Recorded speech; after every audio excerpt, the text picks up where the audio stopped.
Pesquisadores da Unifor se preocupam com a sustentabilidade dos espaços verdes da cidade e fazem estudos para melhorar a paisagem urbana. Veja! O tema é a natureza. Nada mais agradável do que passar por parques e ruas arborizadas. Isso é paisagismo. Quando a gente fala paisagismo, o senso comum, não é? Ele vai pensar que o paisagismo é restrito à questão da jardinagem, da planta, não é? Só que a gente tem um enfoque mais amplo, não é, dentro do curso de arquitetura. Nós procuramos pensar, na verdade, o espaço livre, não é, que envolve tanto a parte do jardim quanto da praça, mas a própria arborização urbana, não é, as condições climáticas envolvidas, né, as questões de qualidade ambiental envolvidas nessa perspectiva, não é? Então é pensar a arquitetura, o urbanismo e o paisagismo, não é, em conjunto. Com o acelerado processo de urbanização, muitas vezes é deixado de lado um planejamento paisagístico na cidade. Alunos pesquisadores do curso de Arquitetura e Urbanismo se empenham em estudar para melhor cuidar dos espaços livres.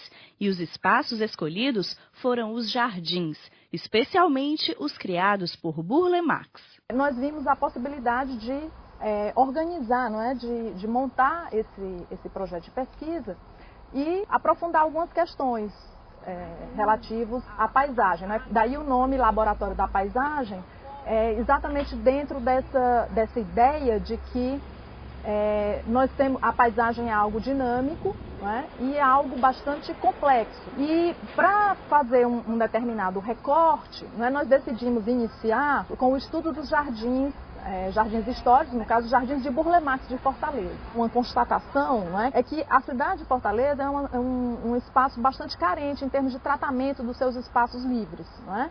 E a ideia do laboratório é que ele não se restringe ao ambiente acadêmico, né? Que ele realmente ultrapasse as fronteiras da universidade. Catalogar as espécies de plantas é uma das atividades realizadas pelos pesquisadores, que até já fizeram um inventário. A ideia é recuperar e preservar esses jardins.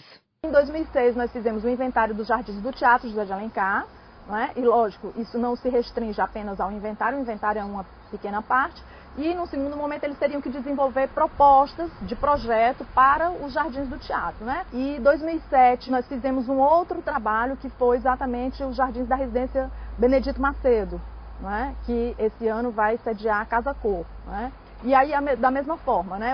A residência, tanto os jardins do teatro como da residência, eles foram objetos de projeto do Burle Marx em duas ocasiões, né? No caso do Jardins do Teatro, ele foi, o primeiro projeto dele é de 74, e o Jardins da Residência Benedito Macedo, apesar de ser um jardim privado, não é? Ele se caracterizava por um diferencial porque ele foi, na verdade, o primeiro jardim do Roberto Burle Marx em Fortaleza. Nesse ano, né, de 2009, por conta do centenário de nascimento do Roberto Burle Marx, nós resolvemos fazer mensalmente uns eventos que são os colóquios sobre a paisagem, fazendo uma espécie de diagnóstico, de mapeamento, não é, em cima de tudo aquilo que a gente viu, do material fotográfico que coletamos, das conversas, né, da apresentação de projetos, né, a serem implantados, e daquilo que eles próprios e nós conhecemos da cidade. Burle Marx foi um grande expoente do paisagismo. Ele foi o responsável por inserir o paisagismo moderno em Fortaleza.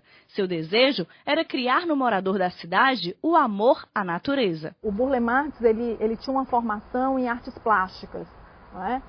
Mas o contato dele com arquitetos, importantes arquitetos modernistas na época, com esse contato ele vai, com essa capacidade que ele tinha, né, de artista, né, de desenvolver uma linguagem própria, ele vai agregar isso a essa, digamos, a essa nova característica, essa nova estruturação do espaço, né? Então, o espaço moderno, ele assume o tratamento do espaço livre modernista, ele já vai se pautar, não é, com relação à questão da funcionalidade, não é, da estruturação dos espaços, da oferta de oportunidades. Ele também tinha contato, assim como ele tinha como arquiteto, com importantes botânicos, né, e biólogos, e ele começa a pesquisar isso. E a partir daí ele começa, não é, se inspirando, lógico, na natureza, ele começa a transpor essas ideias para os seus projetos e começa a coletar essas espécies, fazer experiências, não é, saber plantas que antes não eram utilizadas nos jardins porque eram consideradas mato, não é? Justamente por falta de conhecimento, por falta dessa valorização,